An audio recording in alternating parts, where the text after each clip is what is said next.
Okay guys, I've been working on this for a couple hours. Went through all the electrical. Anywhere there was crack in the insulation, I put some electrical tape on it. This is all temporary, because I will eventually rewire this whole thing. I just want to get it to the point that I can go ahead and start it, see how it runs. So I did finally get it to turn over. There's a safety switch in the brake that I found out that if it's not pushed down, then it will not turn over. Took me a little bit of screwing around to figure that out. I pulled the sediment bowl off. That was completely packed. There's a screen on top of that that was just full of sediment. So clean that out, flushed out the tank. Looked really clean in there, but I could see a little bit of flaking, just light brown, real light stuff. That was probably just dried up gasoline. So I took the bowl off, put a can under there, flushed it all out good, best I could. I pulled the spark plug, looked down inside. It looks really clean in there. Didn't see any carbon buildup on the piston itself. So that looked good. Check the oil. Oil is good. So let's see if we can get this thing to start up. This will probably be the first time in 5-10 years. I don't know how long ago Bill had it running, but it's probably been at least 5 years, I bet. I'm going to give a little squirt with starting fluid. And let's see if we can get started.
Cool.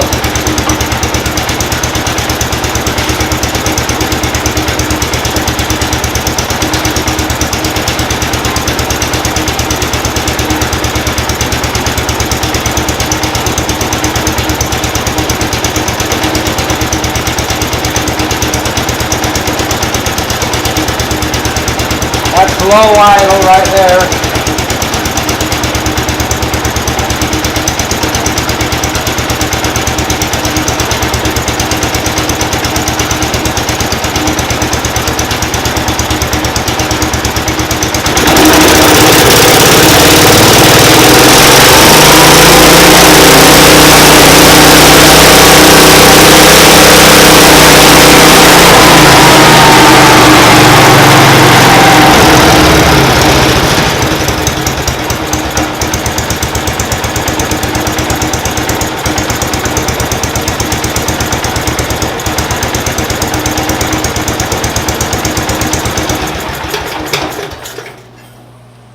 I don't know if you can see that. I have one headlight working. The other one does not, but I can see why there's only one wire going through it. The ground is not hooked up.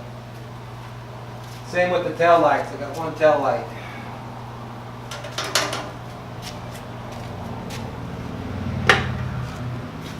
Right on. It's running. A little bit rough, but it's running. I'll have to get a carb rebuild kit for that and do some fiddling around with it. We should be able to get it running a lot better. All right. See you in a bit.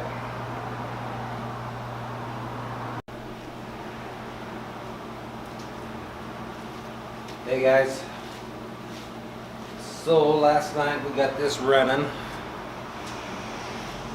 and today I'm just kind of tinkering around. I pulled off the support for the bracing that holds the mower deck, and so you can raise it and lower it. Got that all pulled off. Kind of played around with this lift to see if it works, and it does not work.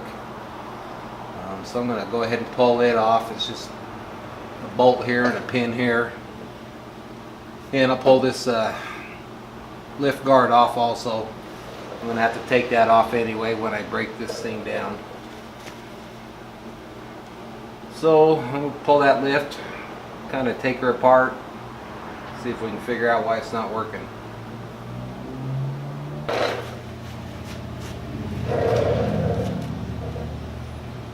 So the pin's just held in with a cotter pin.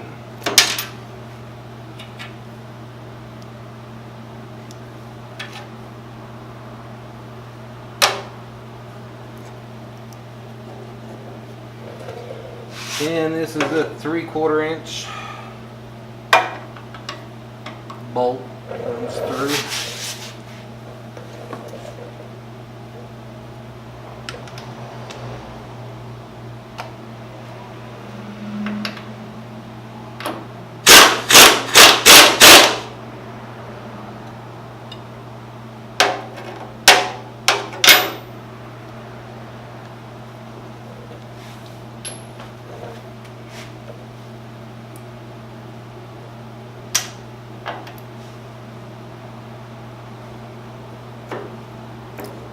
Looks like I can get this out without removing the guard.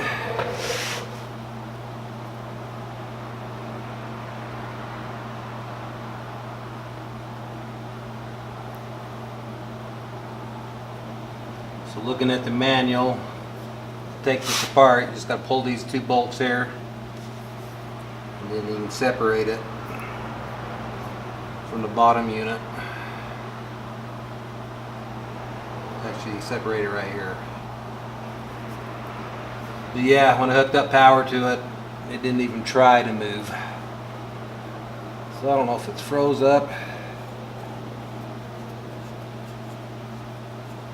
So that is moving in.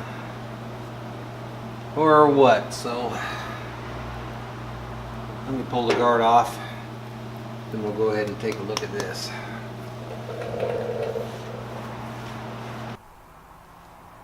Hey guys, so as you can see, I've done a little bit of work on this. I'm kind of skipping ahead because if I don't, this video is going to end up being 50 parts.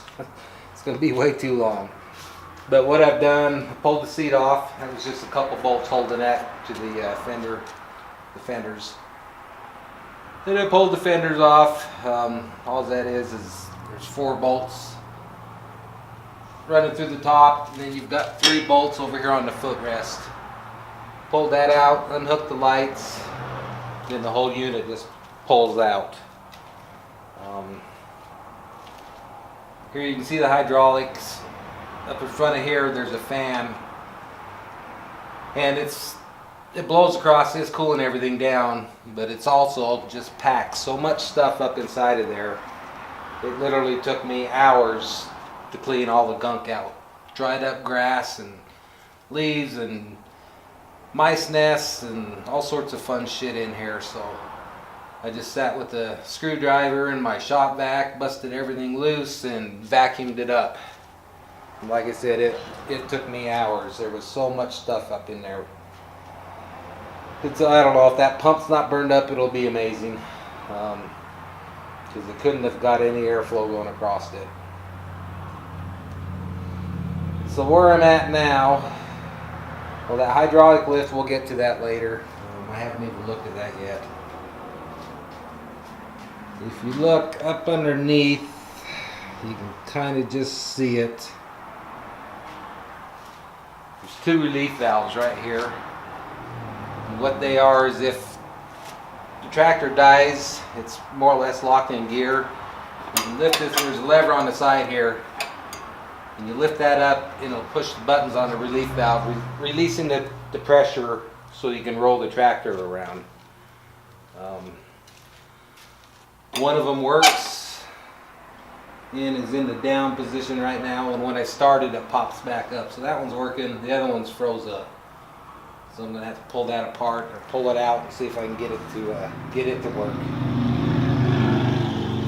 Now the guy I got this from, like I said before, he got it from his brother.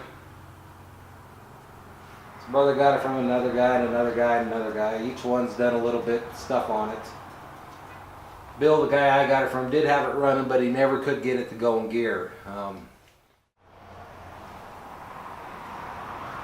Okay, sorry about that. I had somebody stop by for a sec. Where were we? Okay, Bill, like I said, he couldn't never get this in gear. And I think the main problem is this lever, which is busted. Somebody's been cranking on it too hard and it busted the end off. And the reason is because this column that runs down through all this crap down to the linkage is froze up. It does not move forward or backwards. It's a little loose, but it's just loose on the column. It's just the handle that's loose. I crawled up underneath and loosened the linkage that hooks up into this bracket here. And this stuff all moves. So it's got to be the column itself. So I assume this runs down through, probably goes through a couple sleeves to hold it in place and then hooks to the linkage. So more than likely where it's running through one of them sleeves, it's just, I don't know if it's rusted up or what. So I'm going to have to probably pull off this cover, this fiberglass cover here, steering wheel, column, all this crap, to be able to get in there and see what's going on.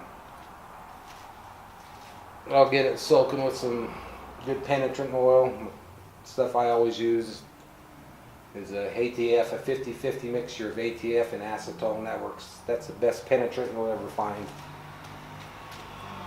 And while that's soaking, I'm going to go ahead and jack up the rear end, get some jack stands up underneath the axles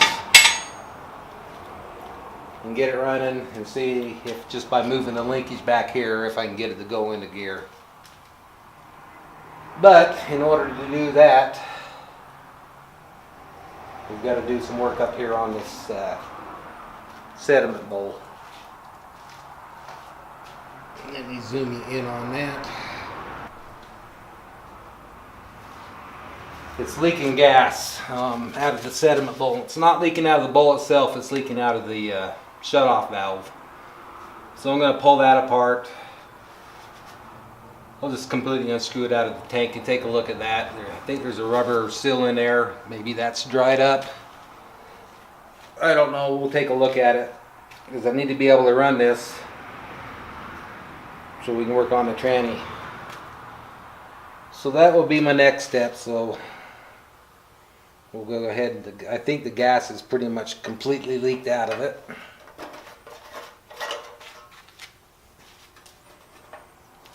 There's a little bit left, but not much. Another thing, I've looked at the different videos. Let me see if you're in frame there. Let me back up.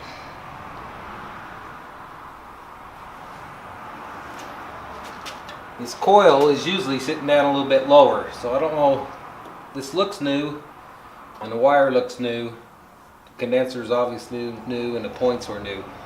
I asked Bill if he put those on. He said no. So somebody before him had done all that work. But anyway, the pictures show this down here, probably hooked to this bracket. But they might have moved it up just because this coil, the wire was so short. But anyway, when this drips, it's dripping right down directly on top of it. Probably not real safe.